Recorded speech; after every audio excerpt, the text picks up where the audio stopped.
روشنی کی ریفلیکشن۔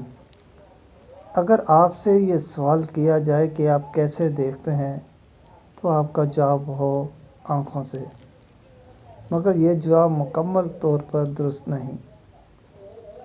ہم دراصل روشنی کی مدد سے دیکھتے ہیں۔ ذرا سوچئے، اگر آپ مکمل طور پر اندھیرے والے ماحول میں ہوں تو کیا آپ اپنے ارد گرد کی چیزوں کو دیکھ سکتے ہیں؟ یقیناً نہیں۔ حالانکہ آپ کی آنکھیں آپ کے پاس ہیں، جیسے ہی ماحول میں روشنی ہوگی آپ دیکھنے لگ جائیں گے۔ اس کا مطلب ہے کہ اگر روشنی نہ ہو تو آپ کی آنکھیں دیکھنے سے قاصر ہیں۔ لیکن ذرا ٹھہریے، اگر یوں کہا جائے کہ روشنی بھی چیزوں کو دکھانے کی ذمہ دار نہیں ہے تو آپ کیا کہیں گے؟ یہ سوال آپ کو حیران ضرور کرے گا، کیونکہ اوپر ہم کہہ چکے ہیں کہ ہم روشنی کی مدد سے دیکھتے ہیں۔ پھر اس سوال کا کیا مقصد؟ تو عرض ہے، دیکھنے کے لیے محض روشنی ہی کافی نہیں، بلکہ اس کے لیے روشنی کی ریفلیکشن بھی ضروری ہے۔ گویا ہم روشنی کی ریفلیکشن سے ہی دیکھنے کے قابل ہیں۔ دراصل روشنی جب کسی جسم پر پڑتی ہے تو ریفلیکٹ ہوتی ہے۔ ریفلیکٹ ہونے کا مطلب ٹکرا کر پلٹنا۔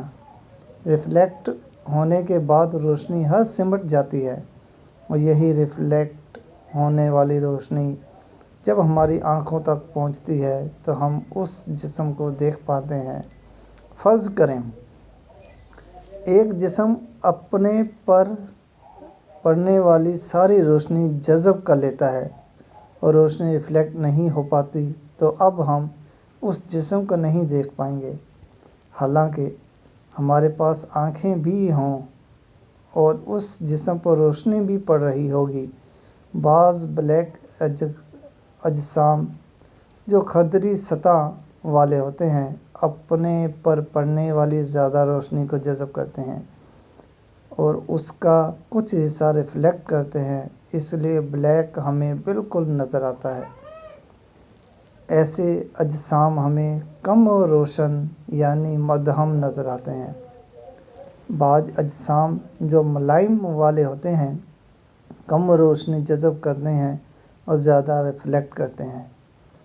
ہم آئینے میں اپنی شکل بھی روشنی کی ریفلیکشن سے ہی دیکھتے ہیں۔ آئینے کی سطح بہت ہموار اور ملائم ہوتی ہے، اس لیے وہ روشنی کو بہت زیادہ ریفلیکٹ کرتا ہے۔ روشنی ہمارے چہرے پر پڑ کر ریفلیکٹ ہوتی ہے اور پھر آئینے پر پڑتی ہے۔ آئینہ اسے دوبارہ ریفلیکٹ کرتا ہے، تو جو روشنی ہماری آنکھوں کی طرف آتی ہے اس کی مدد سے ہم اپنا ہی چہرے کا عکس دیکھ لیتے ہیں۔ ہمیں اپنا چہرہ آئینے کے اندر مختلف سمت میں کیوں نظر آتا ہے؟ اس کی وجہ یہ ہے کہ ہماری آنکھوں میں پڑنے والی روشنی جدھر سے آتی ہے ہمیں جسم ادھر ہی نظر آتا ہے۔ ہمارے چہرے پر پڑنے والی روشنی بھی چونکہ آئینے کی طرح سے ریفلیکٹ ہو کر ہماری طرف آتی ہے، لہٰذا ہمیں اپنا عکس بھی اسی طرف یعنی آئینے کے اندر ہی دکھائی دیتا ہے۔